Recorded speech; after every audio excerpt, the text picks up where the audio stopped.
Everyone, welcome to Sheela Kali home page. இன்றைக்கி நம்ம பார்க்க போகிற ரெசிபி மூங் தால் பன்னீர் தோசை தாங்க. இதுக்கு அரிசி உளுந்து இது எதுவுமே சேர்த்து அரைக்க வேண்டியதில்லை. உங்ககிட்ட பாசிப்பருப்பு இருந்தால் மட்டும் போதும், ஒரு அட்டகாசமான தோசை ரெடி பண்ணிடலாம். அது எப்படி பண்ணுறதுன்னு பார்க்கலாம் வாங்க. இதுக்கு ஒரு சின்ன கப் பாசிப்பருப்பை கழுவி 2 மணி நேரம் ஊற வச்சுருக்கேன். நான் இது ஒரு 2 பேர் சாப்பிட்ற அளவுக்கு சின்ன கப்பில் பாசிப்பருப்பு எடுத்திருக்கேன். உங்கள் வீட்டு தேவைக்கு தகுந்த போல் நீங்கள் கொஞ்சம் பாசிப்பருப்பை அதிகப்படியாக கூட எடுத்துக்கலாம். நான் 2 மணி நேரம் இதை கழுவி ஊற வச்சு எடுத்த மாதிரி எடுத்து வச்சுருக்கேன்.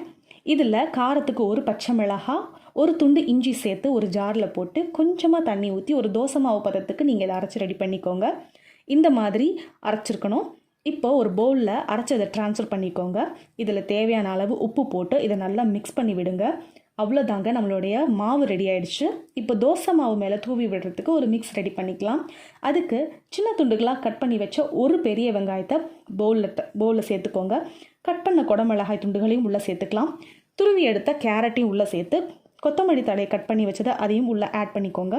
துருவின பன்னீர், 1/4 ஸ்பூன் கரம் மசாலா. நான் கரம் மசாலா மட்டும் ஒரு ஃப்ளேவருக்காக சேர்க்குறேன். உங்ககிட்ட நீங்கள் மிளகாய் தூள் சேர்க்க விருப்பப்பட்டிங்கன்னா சேர்க்கலாம். ஏன்னா நம்ம மாவில் எப்படியும் பச்சை மிளகாய் ஒன்று தான் போட்டிருக்கோம். ஸோ ரொம்ப காரம் இருக்காது. உங்களுக்கு ஃப்ளேவராக இருக்கணும், கொஞ்சம் ஸ்பைஸியாக இருக்கணும்னு ஃபீல் பண்ணிங்கன்னா நீங்கள் மிளகாய் தூள் கூட இந்த மிக்ஸில் போட்டு மிக்ஸ் பண்ணி வச்சுக்கலாம்.